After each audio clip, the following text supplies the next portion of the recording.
Welcome to Hope is Here. My name is Greg Horn. Growing up, we all have heroes. Maybe it was Spider-Man or Superman or Wonder Woman or Almighty Isis. I remember all those shows as I was growing up as a kid. Or maybe you had a sports hero growing up, like a UK basketball player, Kyle Macy, Jack Givens, Rex Chapman, Tony Delk. But this week, in our first three programs here on Hope is Here, we're going to be talking about heroes. And they are all doing great things right here in Kentucky, or they started out with their roots here in Kentucky. Our guest this week is Steve Flairty. He's the author of Kentucky's Everyday Heroes, Ordinary People Doing Ordinary, Extraordinary Things.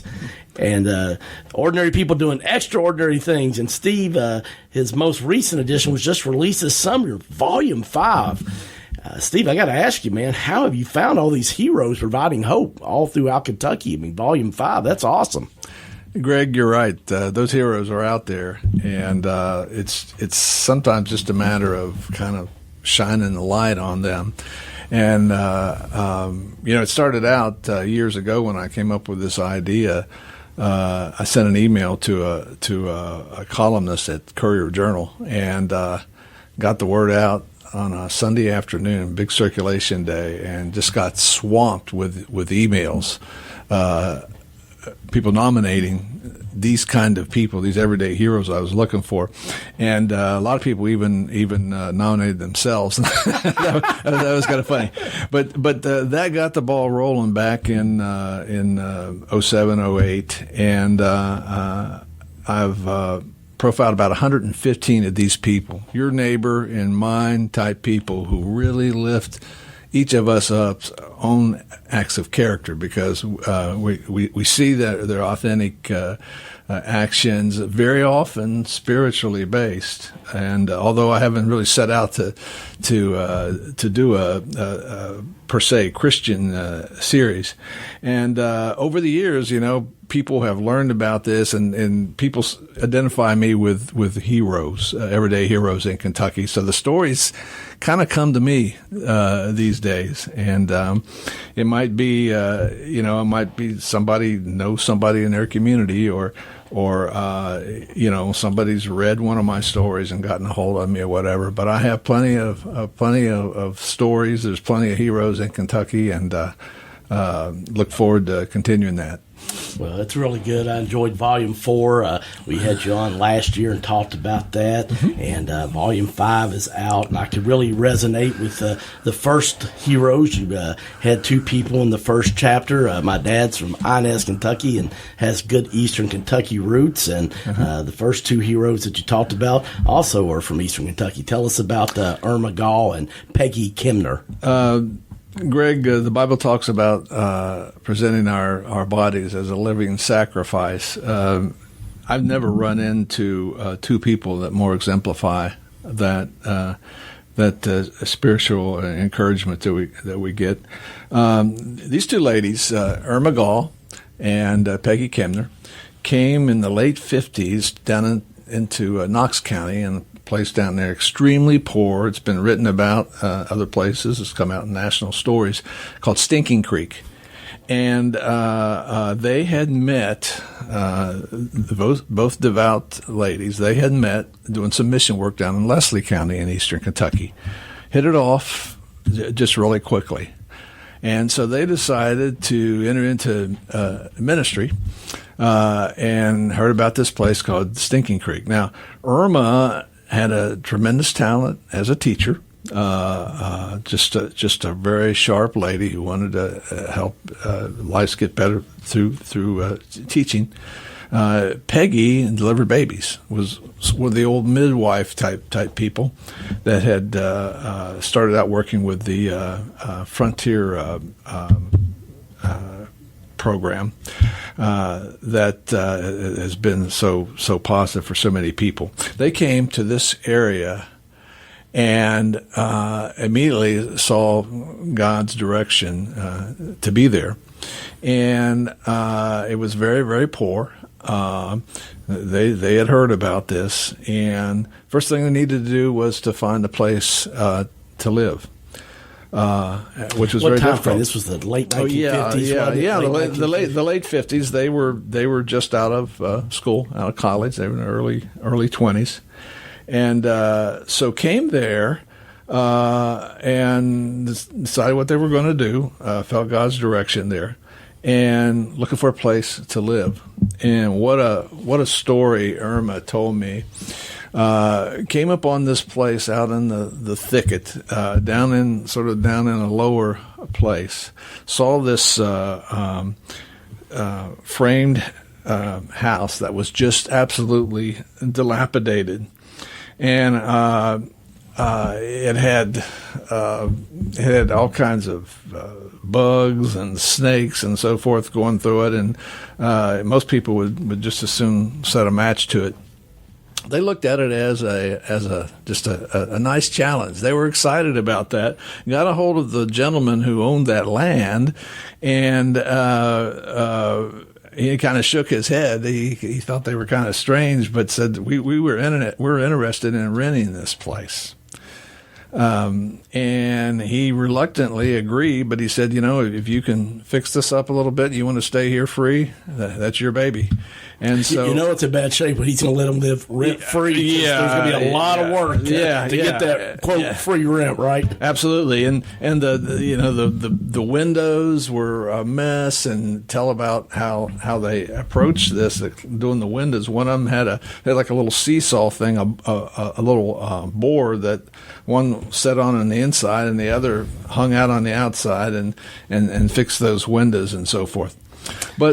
And this was kind of radical because, this is back in the late 50s, and this is two women, and they're kind of quote-unquote strangers coming to this area. They're outsiders. Doing men things, too, fixing up a house and so forth. So things started developing. Irma became a one-room school teacher, would ride her horse about 7 or 8 miles through the wilds and the thicket of Knox County. And also Peggy would do her thing. She would, as she got established and so forth, she started delivering babies, and sometimes on a horse, sometimes on a little Jeep. And when they first came there, they were considered these do-gooder people coming out to change these people. And Eastern Kentucky people are great people, but so often they have been treated badly from the outside world, and so just a little reluctant. But as these two authentic hearts began to work, to accept people for what they are, to raise vegetables and share with them, to deliver babies and give them and teach them some basic kinds of caregiving things for their children, to approach everybody as worthy of love. Things started changing around, and Irma told me in time they asked her the question, "What creek you from?" which is sort of a badge of honor. That's right. I guess in those times, and so. And they proudly say Stinking Creek. yeah, I know. Yeah, and so eventually they acquired 500 acres. Irma particularly did much of the construction of barns and buildings and so forth, continued her teaching. And then it came to be known as a Linda Hand Center, and they built like a very special building there. That out of that, here's some of the things that they did. As the years advanced and new buildings of intentional purpose were built, a multitude of items under the banner Lend a Hand became a part of what Irma and Peggy did. They started a 4-H club for young people, teaching such things as healthier eating and farming activities. They taught Sunday school classes and informally counseled and mentored troubled youth, and at times gave them a place to stay. The operation became a haven for college student volunteers and others with like-minded desires to be of service. The mission of delivering babies was enhanced when Peggy opened a clinic inside the center where many of the other activities are done. And you think about, Greg, all the people that were influenced in a godly and positive way by these two women. Not only those people who were directly helped, but they now had a story, and they would go out and it's almost unimaginable to think how the word spread and other people were influenced in such a positive way. These were two women who presented their bodies as a living sacrifice in their faith. To me, it is a story for the ages. Perseverance, forbearance. Would make a great movie. It just would make a great movie and inspirational.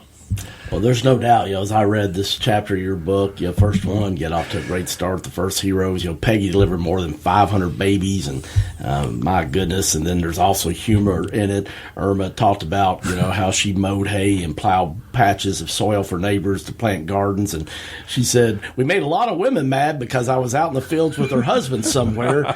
But she said, I usually had someone with me because I didn't trust those men either. So. Yeah, and they planted hundreds of pine trees. They were kind of environmentalists also. And, they were able to take care of themselves. They were threatened at times, and they stayed. And when I was interviewing Irma a couple years ago before this, we took a little ride in her little vehicle called a mule.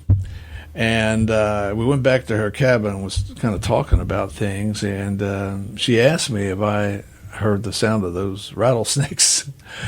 Right there, as we were sitting on the mule talking, and I was interviewing her, there were rattlesnakes right nearby. She was very aware and very in tune, and probably if she had mentioned that at the time, it would have one less Kentucky's Everyday Heroes rider in this world. Oh my goodness. Well, what a great ministry they started. Lend a hand. Unfortunately, one of the ladies is no longer with us. She died. Peggy did in Valentine's Day this year. She had been sick for a good while. And Irma, in December, has gone back. She's in her late 80s and had some heart problems and so forth, and went back to where she came from in Indiana. And but both of these women have left such a legacy, Greg.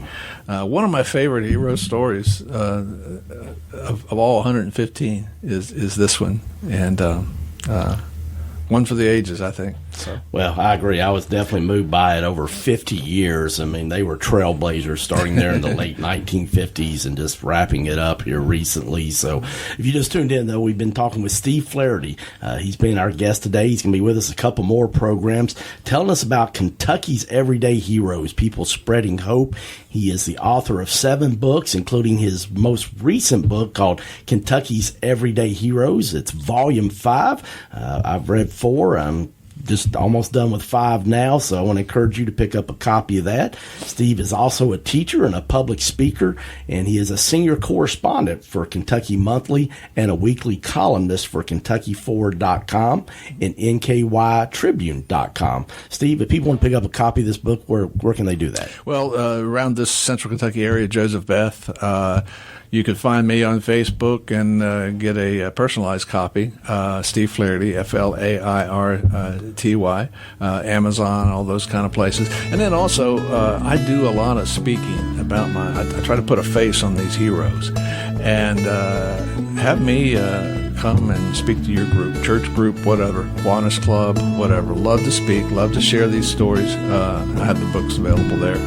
All right, well, stay with us. Tomorrow, Steve's going to be with us again as we're going to talk about another Kentucky Everyday Hero providing hope. I'm Greg Horn. This is Hope is Here. CMI is your full-service human resources provider in Central Kentucky. For 15 years, CMI Human Resources has taken great pride in helping organizations and people work. Whether it's employee handbooks or help in filling a position, no job is too large or too small for CMI. Contact the professionals today at CMI Human Resources, 859-296-2800, or online at cmiconsulting.com.